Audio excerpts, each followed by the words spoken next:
خوای گەورە میهرەبان بە پێغەمبەر موسای فەرموو صلی الله عليه وسلم وأقیم الصلاة لذکری، نوێژ بکە بۆ ئەوەی منت لەبیر بێ. ئەو کەسەی نوێژ بکات خوای لەبیرە، ئەو کەسەیشی نوێژ نەکات خوای لەبیر چۆتەوە. با بڵێ دڵم پاکە، هیچ کاتێک دڵپاکی لەو ئینسانان نییە. سوێن بەخوا دڵی خائیس و ژەنگاوی پیسە، بۆ دڵی تۆ لە دڵی پێغەمبەری خوا پاکترە صلی الله عليه وسلم. خوا نوێژی فەرز کرد لەسەری، لە دڵی موسا پاکترە سەلامی خوای لەسەر بێ کە دەفەرمێ خوا دەفەرمێ نوێژ بکە. وەڵا دڵم پاکە، دڵ حسابە. ڕۆژێکە بێ ئەگەر تۆبە نەکەیت و لەسەر ئەو قسەیە بڕۆی سوێن بەخوا لەگەڵ ئیبلیس و دژمنانی خوا حەشرێک لێر جەهەنەمدا، چونکە ئەوەی نوێژ نەکات سەرنجامەکەی ڕوون و ئاشکرایە. با بەخۆشی بڵێ دڵپاک. بۆی نوێژکردن زیکری خوایە، یادی خوایە. هەتا نوێژ بکەیت زیاتر خوات لەبیرە، چونکە بەندایەتی خۆت، کۆیلایەتی خۆت ئەسەلمێنی بۆ پەروەردگار. ئەی پەروەردگار، من ملکەچی تۆم، سرم کە لە هەموو شتێک بەڕێزترە دای ئەنێمە سەر زەوی بۆ تۆ. بەڵام ئەو کەسانی کە لوتیان بەرزە و نوێژ ناکەن، ئەوانە خوایان لەبیر چۆتەوە. پێغەمبەری خۆشەویستمان صلی الله عليه وسلم بە بیلالی حەبەشی فەرموو ڕەزا و ڕەحمەتی خوای لێ بێ: یا بیلال ئەقیمی الصلاة ئەریحنا منها. نەخێر، وا نەوت ئەریحنا بها، دووشتمان هەیە. ئەقیمی الصلاة ئێمە دەڵێن ئەقیمی الصلاة ئەریحنا منها، بەڵام پێغەمبەری خوا فەرمووی صلی الله عليه وسلم ئەریحنا بها. فەرقی چییە منها و بها؟ ئێمە نوێژ دەکەین هەندێکمان بۆی لە کۆڵی کەینەوە، ئەریحنا منها، بۆی لە کۆڵمان بێتەوە. بەخوا باشە نوێژەکەم لە کۆڵ کردەوە. ئەم نوێژە کاریگەری بەسەر ئینسانەوە نابێت. یا بیلال ئەقیمی الصلاة ئەریحنا بها، نوێژ بکە با دڵخۆش بین، با دڵمان خۆش بێ، دڵمان زیاتر مرتاح بێ، چونکە ئەو نوێژە دڵت مرتاح ئەکات. بەڵام ئەو کەسانی کە وەکو عورف و عادەت گرتویانە نوێژ نەکەم حەیامە چێ، ئەوە نوێژەکەت لە کۆڵ ئەکاتەوە، مرتاحی ناکات، دڵخۆشی ناکات. گرنگ ئەوەیە نوێژەکەی زوو تەواو بێ، چۆن لە کۆڵی کاتەوە. ئەبینی پێشی ئیمامەکەوێ لە مزگەوتە، بۆ ئەوەی زوو نوێژەکە تەواو بکەیت، دڵنیابە لە ڕکوع لە سوجود لە هەموو شتێکە پێشی ئیمام بکەوی، هەتا ئەو سەلام نەداتەوە بۆت نییە سەلام دەیتەوە، هەر بۆ خۆت پێشکەوە، هەر ڕابکە هەتا ئەو سەلام نەداتەوە بۆت نییە سەلام دەیتەوە، کەواتە سەری خۆت مەیەشێنە، خۆت گونەهبار مەکە، پێشی ئیمام مەکەوە. ئەوە پێغەمبەری خوا بوو صلی الله عليه وسلم. نوێژی دەکرد بۆی مرتاح بێ، دڵخۆش بێ، نەک بۆی لە کۆڵی کاتەوە. بەڕاستی نوێژ عیبادەتێکی زۆر گەورەیە. یەکێک لە غەزاکان لە سەردەمی سەحابە و تابعیندا، غەزای توستەر، مەدینەی توستەر، قەڵایەکی گەورە و شارێکی گەورە بوو، فارس. جەنگێک ڕوویدا، جەنگێکی زۆر خوێناوی لە نێوان بێباوەڕان و ئیماندارانی سەحابە و تابعین. ڕەزا و ڕەحمەتی خوای پەروەردگار لە سەحابە و تابعین و ئیمانداران بێت. یەک ساڵ و نیوێک تەوقی حەسری شاری توستەریان کرد کە قەڵایەکی بەهێزی تیا بوو. ئەم مسلمانانە 30,000 مسلمان بەرامبەر 150,000 کافر و بتپەرست و ئاگرپەرست وەستە. 30,000 بە 150,000، 5 قات. بەڵێ قەدەری خوای گەورە وا بوو بەسەرهاتەکە درێژە، چەند دەقەیەکی زۆر کەم پێش بانگی بەیانی قەڵاکەیان کردەوە. لە ڕێگایەکەوە چوون و ژوور و قەڵاکەیان کردەوە و شەڕ و جەنگ دەستی پێ کرد. لە نێوان چەند کەسە 180,000 شەڕکەر. زۆرە 180,000 کەس بە شمشێر و بەڕم و بەتیر شەڕکە. بزانە چی کارەساتێکە، چی کارەساتێکی خوێناویە. لەو کاتەدا یەکێک لەو سەحابانی کە لەو جەنگەدا بوو، ئیمامی ئەنەسی کوڕی مالیک بوو. هەر کاتێک باسی شاری توستەر بکرایە و قەڵایە بکرایە، ئەگریا، زۆر ئەگریا. بۆچی ئەگریا؟ فەرمی وەڵڵاهی لەو ڕۆژەدا، چونکە کاتەکە کاتی بانگی بەیانی بوو، جەنگەکە دەستی پێ کرد، 150,000 قووەت بەرامبەرت بوەستەیە، لەکوێ دەتوانی نوێژ بکەیت؟ بەڕاستی نوێژەکەم فەوتا ئەو بەیانیە. والله هەموو دنیام هەبوایە بەقەدەوە پێم خۆش نەبوو ئەو نوێژە بکەم. هەموو کاتێک دەگریا دەیفەرموو ئەو نوێژەم ڕۆی، چونکە بەهۆی جیهادەوە ڕۆی، بەڵام تۆ بەهۆی جیهازەوە نوێژەکە دەڕوات. ئەوە ئیماندارە. یاخوا بەهەشتان پیرۆز بێ، بەهەشت قابیلی ئێوە بوو بەخوا. نوێژێکی فەوتاوە چونکە جەنگەکە زۆری خایاند. تۆ بەرامە 150,000 قوت بوەستی گاڵتە نییە بخوا. تەنها لە ژیانیدا لەو ڕۆژەی موسڵمان بووە یەک نوێژێکی فەوتا، ئەوش بەهۆی جیهادەوە، بەهۆی شەڕ و شمشێر و ڕمەوە. ئەی تۆ چی عزرێکت هەیە کە نوێژ ناکەی؟ ئەوانە لەزەتیان لە نوێژ کرد، ئەوانە چێژیان وەرگرت لە نوێژکردن، ئەوانە خوایان لەبیر بوو. بەهەشت قابیلی ئەوانەیە، نەک دڵخائیسەکان و دڵژەنگاویەکان، نەک ئەوانەی کە بێزارن لە نوێژکردن. کاتێک کەرەنتینەکە ڕوویدا مسلمانی وا هەبوو ئالی مزگەوت وەری ئەلحەمدولە دەست نەجاتمان بوو لە مزگەوت، نەجاتمان بوو لە مزگەوت. بەخوا حیفە بەهەشت بۆ تۆ بێ، بەخوای گەورە بەهەشت قابیلی تۆ نییە. سوێن بەخوا، سوێن بەخوا قابیلی تۆ نییە بەهەشت. مرتاح بووی ناچی بۆ مزگەوت، مرتاح بووی مزگەوت داخرا، ئەوە دژایەتیکردنی دینی خوایە. جا بۆیە ئینسانی ئیماندار دەبێ وەکو ئیمامی ئەنەسی کوڕی مالیک ڕەزای خوای لێ بێ خەمی نوێژەکەی بێ، نوێژێکی فەوتا بگری دووبارەی نەکاتەوە. خوای لەبیر بێ بۆی خوای گەورە لە ڕۆژی قیامەتا لەبیری نەکا، وازی لێ نەهێنێ لە دۆزەخدا. خۆشەویستان، هیچ کاتێک خواتان لەبیر نەچێ ڕۆژی قیامەتان لەبیر نەچێ، چونکە بەڕاستی لەبیرکردنی ڕۆژی قیامەت لەبیرکردنی خوایە، چونکە ئەو ڕۆژە تۆ تێدا دەگەڕێتەوە بۆ لای خوای پەروەردگار. ئەو کەسەی لە خوا بترسێ، لە سزای ڕۆژی قیامەت بترسێ، بەردەوام خوای لەبیرە، هەوڵەتات خۆی ماندووکە، نوێژ بکە، ڕۆژوو بگرێ، عیبادەتی خوا بکە، بۆ ئەوەی لەو ڕۆژە ناخۆشە ڕزگاری بێ. ئەو کەسانی کە قیامەتیان لەبیر چووە، ئاگایان لە قیامەت نییە، پاداشتیان چییە، سزایان چییە؟ خوای گەورە دەفەرمێ وەقیل اليوم ننساكم كما نسيتم لقاء يومكم هذا ومأواكم النار. لە ڕۆژی قیامەتا بە ئەهلی دۆزەخە وترێ، پێیان دەوتێ وەقیل اليوم ننساكم، ئەمڕۆ ئێمە ئێوە لەبیر دەکەین، واتە لە دۆزەخدا واستان لێ دەهێنین، ئێمە ئەمڕۆ ئێوە لەبیر دەکەین. بۆچی؟ بما نسيتم لقاء يومكم هذا، بەهۆی ئەوەی کە ئێوە ئەم ڕۆژەتان لەبیر چوو، ئەم ڕۆژەتان لەبیر کرد. بەچی لەبیریان کرد؟ بۆی کە هەوڵیان بۆ نەدا، بۆی کە خۆیان نەناسی لە دنیادا. بۆیە ئەمڕۆژ ئێوە لەبیر دەکرێن، لە دۆزەخدا بەجێ دەهێڵڕێن، جێگاتان ئاگری دۆزەخە، چونکە لە دنیادا قیامەتان لەبیر نەبوو. ئێمەش زۆربەمان گوێمان لە قیامەت نییە، چونکە شەیطان قوتابیەکانی ئیبلیس فێرمانی کردووە ئێوە چیتان کردووە، گوناحتان چییە، چیتان کردووە، چیم کردووە کاک؟ ئەوە قوتابیەکانی شەیطان ئەوە ئێوەیان فێر کردووە. بەڵام پێغەمبەران سەلامی خوایان لەسەر بێت، سەحابە و تابعین هەموویان دەگریان لەبەر تاوانەکانی خۆیان، لە کاتێکا پێغەمبەران تاوانیشان نەبوو سەلامی خوایان لەسەر بێت. سەحابەکان بە ساڵێک بەقەر ڕۆژ دوو ڕۆژ گوناه و تاوانیان نەکرد، بەڵام دەگریان بۆ قیامەتی خۆیان. ئیبلیسیش وای لە من و تۆ کردووە، چیمان کردووە؟ هەر کەسێک هەوڵێ بۆ ئەو ڕۆژی قیامەتە نەدا لەبیری بکە، بە پێی ڕێژەی لەبیرکردنەکەی خوا لەبیری دەکات. تەواو.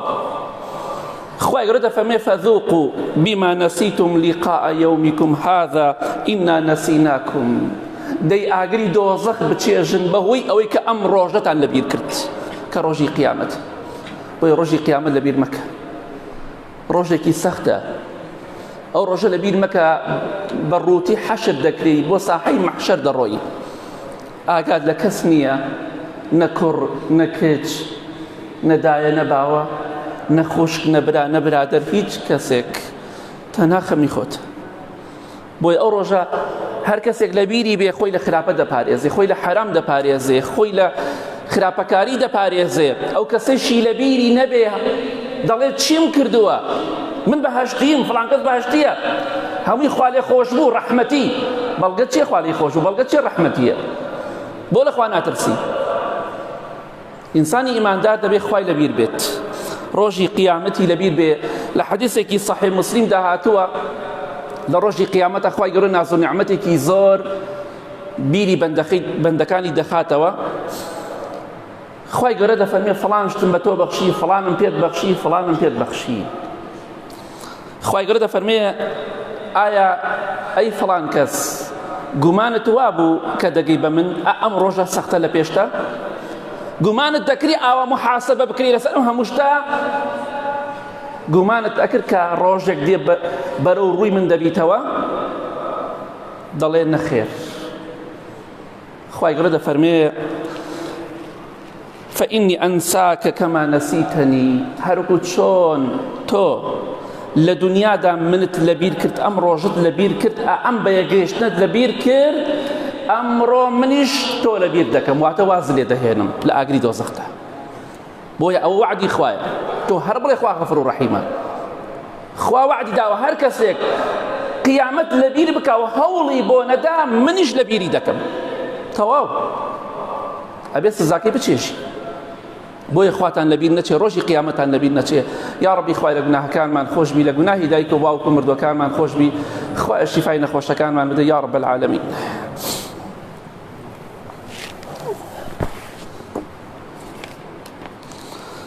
الحمد لله والصلاة والسلام على رسول الله وعلى آله وصحبه ومن والاه. خوای گەورە ئامۆژگاری ئێمە دەکا ولا تكونوا كالذين نسوا الله.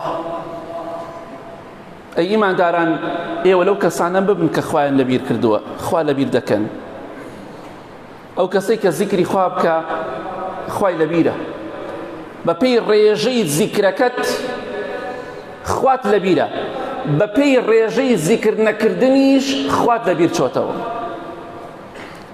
بزان لە شەو ڕۆژێکا چەند سەعات کە بە خەبەری زیکری خوات دەکەی؟ لە 10 سەعاتە نیو سەعاتی زیکری خوات کردووە؟ ئەگەر لە 10 سەعاتە سەعاتێ زیکری خوات کرد، نوێژە کرد و قورئان خوێنا و زیکر کرد، 9 سەعاتیشی ئاگات دێنە کەواتە تۆ 100 دەخوات لەبیرە، هەشە 105 هەیە 101 خوای لەبیرە، کەواتە ئەمە خەسارەتمەندیە. لە حەدیثێکی صحیحی بخاری مسلم داهاتووە پێغەمبەری خوا دەفەرمێ صلی الله عليه وسلم، خوای گەورە دەفەرمێ وأنا معه إذا ذكرني، هەر کاتێک عەبدەکەم ذیکری منی کرد و منی لەبیر بوو، ئەوە من لەگەڵیدام، بە عیلمی خۆم، بە بیستن و بە بینینی خۆم لەگەڵیدام، مادەم یادی من دەکات. جا ئەگەر ئەو ئینسانە لە ناو مەجلیسێکا یادی منی کرد، منیش لە ناو مەجلیسێکی لەوە باشتردا کە مەجلیسی مەلائیکەکانە باسی ئەو ئینسانە دەکەن، دەڵێن فڵان کەس ئەی مەلائیکەکان، فڵان کەسی کوڕی فڵان کەس، فڵان کەسی کچی فڵان کەس ئێستا زیکری من دەکا و یادی من دەکا. پێت خۆشە خوا لە سەروی عەرشەوە ناوت بهێنێ، زیکری خوا بکە، خوات لەبیر نەچی. و ئەگەر خوای گەورە دەفەرمێ ئەگەر ئەو ئینسانە بەتەنها زیکری منی کرد و یادی منی کرد، منیش لە نەفسی خۆمدا یادی دەکەم. ئەوە ئەو پەڕی ڕێزە. بۆیە ئەگەر خوات لەبیر بوو، خوا تۆی لەبیرە. ئەی ئەگەر تۆ یادی خوا نەکەی، خوای گەورە نە لاو مەلایکە باسی تۆ دەکا، نە لە نەفسی خۆیشیدا باسی تۆ دەکات. ئەمە دۆڕاویە، کەواتە خواتان لەبیر نەچێ، زیکری خوا زۆر بکەن. ئەزانی پێغەمبەری خوا چۆن بوو صلی الله عليه وسلم؟ ئەفەرمێ لە صحیح مسلم داهاتوە إنه ليغان على قلبي، جاری وا هەیە چەند چرکەیەک چەند دقەیەک زیکری خوا ناکەم، چۆن دەڵێ مەشغوڵ دەبێ ئینسان شتێک دەکا، دەفەرمێ 100 جار دەڵێم ئەستەغفیر الله ئەستەغفیر الله. خوایە من چەند چرکە و دقەیەک لە تۆ غافڵ بووم، خوایە لێم خۆش بە. ئەوە دڵە، ئەوە دڵێکە خۆشەویستی خوای تایە، ئەوە دڵێکە ترسی خوای تایە، ئەوە دڵێکە قابیلی ئەوەیەکە لە بەهەشتا بێ، سەلامی خوای لەسەر بێ. ئەگەر چەند چرکەیەک لە خوا غافڵ بم بەهۆی مەشغوڵی شتێکەوە، 100 دەڵێم 100 جار دەڵێم خوای لێم خۆش بە. خوا من و تۆ بێت چەند هەزار و چەند ملیۆن جار بڵین خوای لێمان خۆش بە. ئێمە لە دەقە و چرکە و سەعات دەرچووە، خوامان کەم لەبیرە، بۆیە بەردەوام بڵێن ئەستەغفیر الله خوای لێمان خۆش بە، چونکە ئێمە خوامان لەبیر کردووە. پاداشتەکەی زۆر خەتەرە بێت لە قیامەتە. زیکری خوا زۆر بکە بۆی ڕزگارت بێ، بۆی دڵخۆش بی، بۆی خەم و خەفەتت نەمێنێ ئەگەر خوا لەبیرکەی خوا تۆ لەبیر دەکا واز لێ دەهێنێ کەواتە ئەوە پێغەمبەری خوا بوو صلی الله عليه وسلم و دڵە پاکەکەی بوو صلی الله عليه وسلم با ئێمەش بەو شێوەیە بین بێگومان نەخوێندنەوەی قورئانی پیرۆز سەرەوەی ئەو ئینسانە خوای لەبیر ئەمڕۆ چەند جوزە قورئانتان خوێندووە شەو دوێنێ پێرێ بەسەر پێرێ چەندێکتان خوێنە لە ڕەمەزانەوە چەند خەتم قورئانتان کردووە